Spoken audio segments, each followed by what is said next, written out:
আসসালামু আলাইকুম, welcome back to my channel Sunira's world. আমরা আমাদের মুখের ত্বকের যত্ন নিয়ে থাকলেও কিন্তু হাত পা ঘাড় গলা প্রাইভেট পার্টের যত্ন নিতে একদমই ভুলে যাই। সময় সাপেক্ষের কারণে আমরা আমাদের হাত পার যত্ন একদমই নিই না, যার ফলে আমাদের মুখটা অনেকটাই ব্রাইট উজ্জ্বল থাকলেও আমাদের হাত পা রোদে পুড়ে একদমই কালো হয়ে যায়, খুবই খারাপ লাগে দেখতে। আমরা সারাদিনে একবার আমাদের মুখটা ফেস ওয়াশ দিয়ে পরিষ্কার করে ক্রিম লাগিয়ে থাকলেও কিন্তু আমরা আমাদের হাত পায়ে সাবান দিয়ে গোসল করার সময় কিন্তু সাবান দিয়ে হাত পাটা ধুই। এছাড়া কিন্তু লোশনটা লাগানোরও অনেক সময় পাই না।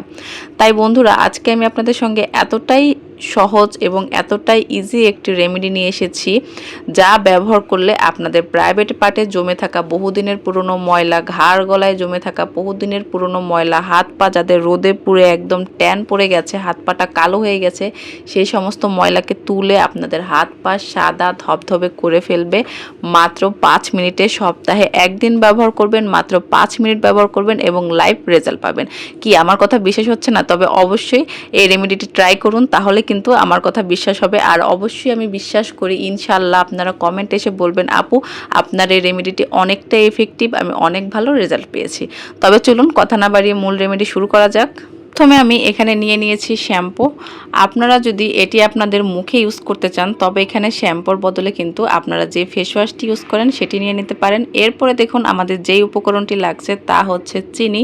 চিনি কিন্তু প্রাকৃতিক ময়শ্চারাইজার, স্ক্রাবার হিসেবে খুবই বেশি ভালো কাজ করে। এছাড়াও আমাদের লোমকূপে জমে থাকা ময়লাকে দূর করতে সাহায্য করে, আমাদের লোমকূপের পোর্সগুলোকে ওপেন করতে সাহায্য করে, যার ফলে আমাদের ত্বকের নিচের স্তরে যে সমস্ত ময়লাগুলো পড়ে আমাদের ত্বকটা ডাল নিষ্প্রাণ হয়ে গেছে এবং অনেক বেশি রুক্ষ শুষ্ক হয়ে গেছে, সেই সমস্ত ডেড সেল রিমুভ করতে কিন্তু অনেক বেশি হেল্প করে। এরপরে আমাদের যে উপকরণটি লাগবে তা হচ্ছে হলুদ। এখানে দেখুন হলুদ আমি এখানে নিয়ে নিয়েছি। এখানে কিন্তু অবশ্যই আপনারা চেষ্টা করবেন কাস্তুরি হলুদটা ব্যবহার করতে। আর যদি আপনাদের কাছে কাঁচা হলুদটা অ্যাভেলেবেল থাকে সেটা কিন্তু পাটায় পিষে নেবেন, তাহলে কিন্তু আরও বেশি ভালো হয়। কেননা হলুদ আমাদের ত্বকে থাকা যে কোনো কালো দাগ দূর করতে সাহায্য করে, পাশাপাশি আমাদের ত্বকটাকে 5 থেকে 6 শেড ফর্সা করতে অনেক বেশি হেল্প করে। এছাড়াও অ্যান্টিসেপটিক হিসাবে কিন্তু খুবই ভালো কাজ করে। যেহেতু আমাদের প্রাইভেট পার্ট সবসময় ঢাকা থাকে, যার ফলে অনেক সময় ঘেমে ময়লা জমে অনেক ধরনের র্যাশ বা পিম্পল, অনেক ধরনের গোটা হয়ে থাকে, সেগুলোকে কিন্তু রিমুভ করতে সাহায্য করে, সেই সমস্ত ব্যাকটেরিয়াকে ধ্বংস করতে অনেক বেশি হেল্প করে। এরপর আমাদের যে জিনিসটি লাগবে তা হচ্ছে টক দই। যদি আপনাদের কাছে টক দই অ্যাভেলেবেল না থাকে, এখানে আপনারা লেবুর রস, এছাড়াও আলুর রস, টমেটোর রস ব্যবহার করতে পারেন। মূলত আমাদের প্রাকৃতিক যে ব্লিচিং প্রপার্টি থাকে যে সমস্ত উপাদানে, সেই সমস্ত জিনিস কিন্তু এখানে একটা ব্যবহার করলেই হবে। তবে যদি আপনাদের কাছে টক দইটা অ্যাভেলেবেল থাকে, এটা ব্যবহার করলে সবচাইতে বেশি ভালো। আর যদি লেবুর রসটা আপনাদের স্কিনে স্যুট না করে, তাহলে আলু বা টমেটো যে কোনো একটা ব্যবহার করলে হবে। তবে কিন্তু আপনারা সেই ক্ষেত্রে এত ভালো রেজাল্টটা পাবেন না। যদি টক দই আর লেবু ইউজ করতে পারেন, তাহলে কিন্তু বেশি ভালো রেজাল্ট পাবেন। কেননা টক দইতে প্রচুর পরিমাণে ল্যাকটিক অ্যাসিড থাকে, যা আমাদের ত্বকে থাকা যে কোনো দাগছোপ দূর করতে সাহায্য করে, ত্বকের ময়লা কাটাতে সাহায্য করে, পাশাপাশি ত্বকটাকে 1 থেকে 2 শেড ফর্সা করতে সাহায্য করে এবং মসৃণ উজ্জ্বল করতে অনেক বেশি হেল্প করে। আর টক দইতে কিন্তু প্রচুর পরিমাণে প্রাকৃতিক ময়শ্চারাইজার থাকে, যা আমাদের ত্বকটাকে বেবি সফট করতে সাহায্য করে। এছাড়াও আমাদের প্রাইভেট পার্টের ময়লাকে দূর করে আস্তে আস্তে কিন্তু সেটাকে পিঙ্কিশ করতে অনেক বেশি হেল্প করে।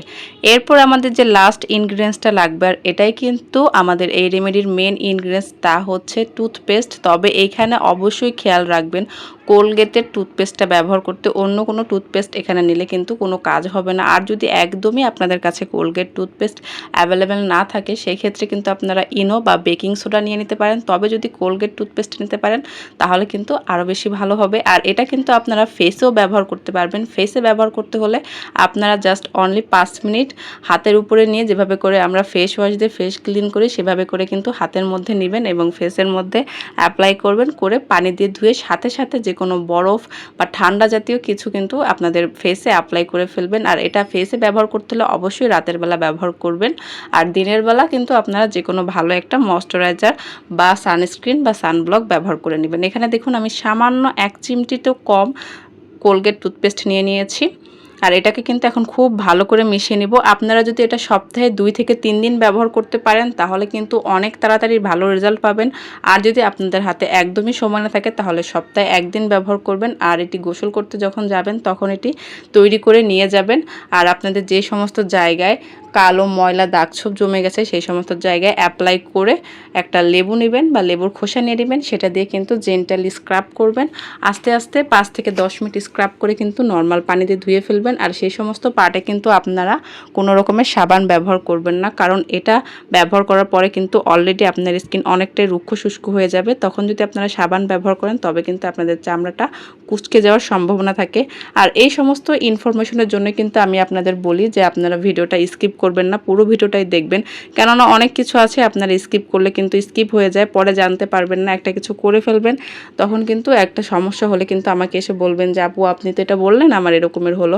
তো সেই জন্যই বলি ভিডিওটা স্কিপ না করে পুরো ভিডিওটাই দেখবেন। যদি হাতে সময় না থাকে এটা সেভ করে রেখে দিন, যখন সময় পাবেন তখন দেখবেন। দেখুন আমি এইভাবে করে আপনাদের আমার হাতের উপরে অ্যাপ্লাই করে দেখিয়ে দিচ্ছি কিভাবে আপনারা এটা অ্যাপ্লাই করবেন। ঠিক এভাবে একটা লেবুর খোসা নিয়ে জেন্টালি স্ক্রাব করে পানিতে ধুয়ে যে কোনো পছন্দ অনুযায়ী ময়শ্চারাইজার বা লোশন অ্যাপ্লাই করে ফেলবেন।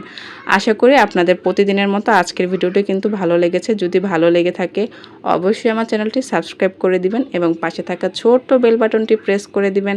আর যদি একটু বেশি ভালো লেগে থাকে ফ্রেন্ডস অ্যান্ড ফ্যামিলির সঙ্গে শেয়ার করে দিবেন। আর যদি কোনো কিছু জানার থাকে তবে অবশ্যই কিন্তু আমাকে কমেন্ট করবেন, আমি কমেন্টে সব কিছু বলে দিব। আর পুরো ভিডিওটি দেখবেন, পুরো ভিডিওটি না দেখলে কিন্তু অনেক কিছু স্কিপ হয়ে যাবে, তার ফলে কিন্তু অনেক ধরনের দুর্ঘটনাও ঘটতে পারে। আর যদি আপনাদের আমার ভিডিওগুলো একটু বেশি ভালো লাগে তবে কিন্তু অবশ্যই একটা কমেন্ট করে আমাকে বলবেন। সবাই ভালো থাকবেন, সুস্থ থাকবেন, আল্লাহ হাফেজ।